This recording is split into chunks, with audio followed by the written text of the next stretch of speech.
सभी भक्तों को हर हर महादेव। आज हम जानेंगे बछवारस का व्रत क्या है। बछवारस का त्यौहार जिसे ओगदिवास भी कहा जाता है, यह भाद्रपद मास में कृष्ण पक्ष की द्वादशी तिथि को मनाया जाता है। इस दिन माताएं अपनी संतान की लंबी उम्र और खुशहाली के लिए व्रत रखती हैं। इस दिन गाय और बछड़े की पूजा की जाती है। इस दिन बायना निकाला जाता है और उद्यापन किया जाता है। बछवारस के दिन बच्चों की माँ ठंडी रोटी खाती है। इस दिन गाय का दूध, दही, गेहूँ, चावल नहीं खाया जाता है। अब जानेंगे बछवारस का उद्यापन कौन कर सकता है और कैसे करना चाहिए। बेटे के जन्म या उसके विवाह वाली साल यह उद्यापन किया जाता है। इस दिन बेटे की माँ पटड़ा बनाती है। पटड़े पर मिट्टी से 7 बेटे, बहू, पोते बनाए जाते हैं और गाय बछड़ा भी बनाया जाता है और एक तालाब भी बनाया जाता है।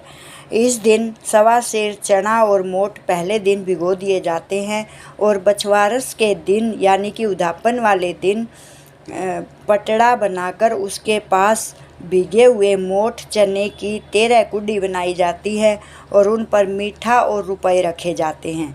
14वीं ढेरी पर चना, मोठ, मीठा, साड़ी और पैसे रखे जाते हैं। इसके बाद पटड़े को तिलक करें और उस पर चने, मोठ, मीठा और पैसे चढ़ा दें।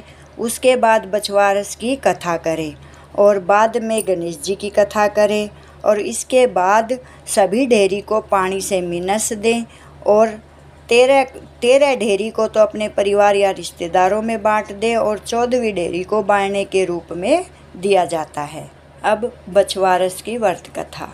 एक राजा के 7 बेटे और एक पोता था। एक दिन रानी ने अपनी बहू से कहा, धान धानड़े को संभाल कर रखना। धान धानड़े उनकी गाय और बछड़े का नाम था। सास के समझाने के बाद भी बहू से बछड़ा विनस गया और राजा के सब कुएं, तालाब सूख गए। तब रानी ने बहू को पियर भेज दिया और उसका बेटा अपने ही पास रख लिया। 1 साल तक उनके तालाब और कुओं में पानी नहीं आया। तब राजा ने पंडितों को बुलवाकर पूछा कि इनमें पानी किस प्रकार आएगा। तो पंडित बोले कि बड़े बेटे या इकलौते बेटे की बलि देने से पानी आ जाएगा। तब राजा ने अपने इकलौते पोते की बलि दे दी। बलि देते ही कुएं, तालाब पानी से भर गए। रानी ने बहू को पियर से वापस बुला लिया। इसके बाद ओगदिवास आई तो सब बोले कि अपने तालाब पर ही दोग मारने चलेंगे और सब ने मिलकर खूब गाजे बाजे के साथ तालाब पर ओगदिवास की पूजा की। पूजा के बाद बहू ने रानी से कहा कि अब तो अपने पोते को भी बुला लो। तब रानी ने कहा कि वह बाहर खेल रहा है, तुम्हें उसे आवाज़ लगाकर बुला लो। बहू के आवाज़ लगाने पर राजा के द्वारा बलि दिया हुआ पोता तालाब में से बाहर आ गया। तालाब से बाहर आते देखकर सास बहू एक दूसरे को देखने लगी और बहू के बाहर खेलने वाली बात पूछने पर सास ने बलि वाली सारी बात बताकर बहू से कहा कि यह तेरे ही भाग्य का फल है। ओगदिवास माता ने सत रख कर तेरा बेटा वापस दे दिया। अपना पोता वापस पाकर राजा ने सारे नगर में ढिंढोरा पिटवा दिया कि सब बेटे की माँ ओगदिवास करनी चाहिए। बेटे होने का, बेटे के ब्याह का उद्यापन करना। हे ओगदिवास माता, जैसा फल पीछे बहू को दिया वैसा फल सब किसी को मिले। कहने वाले को, सुनने वाले को, हुंकारा भरने वाले को, सारे परिवार को वैसा फल मिले। इस कहानी के बाद विनायक जी की महाराज की कहानी भी सुने। बोलो विनायक जी महाराज की जय। विष्णु भगवान लक्ष्मी जी से विवाह करने जा रहे थे। उन्होंने सारी सभा इकट्ठी करी और सारे देवताओं को बुलाया। तो देवता लोग बोले कि हम तो चल पड़ेंगे लेकिन गणेश जी को साथ नहीं लेके जाएंगे, क्योंकि इसे तो 1 मण मूंग, 1.25 मण चावल, खूब सारा घी नाश्ता करने के लिए चाहिए और खाने के लिए फिर बुलाओ। इसके तो सूंड भी है और लंबे लंबे कान, ऊंचा माथा है। इनको साथ ले जाकर क्या करेंगे। इसको देखकर कुंडिनपुर की नारियां शर्माएंगी। इसको तो घर की रखवाली के लिए छोड़ जाओ। और सब भगवान की बारात में चले गए।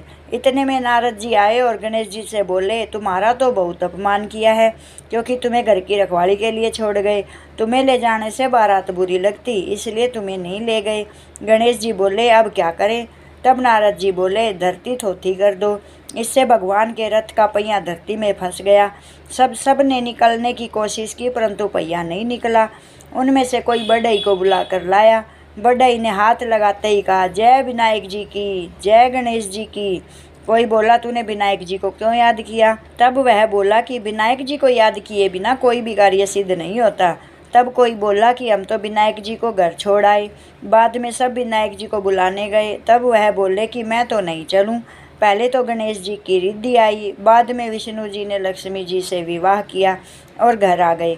हे विनायक जी महाराज, जैसे भगवान के कार्य सिद्ध करे वैसे कहते सुनने ओंकारा भरने वाले सबके कार्य सिद्ध करना। बोलो गणेश जी महाराज की जय।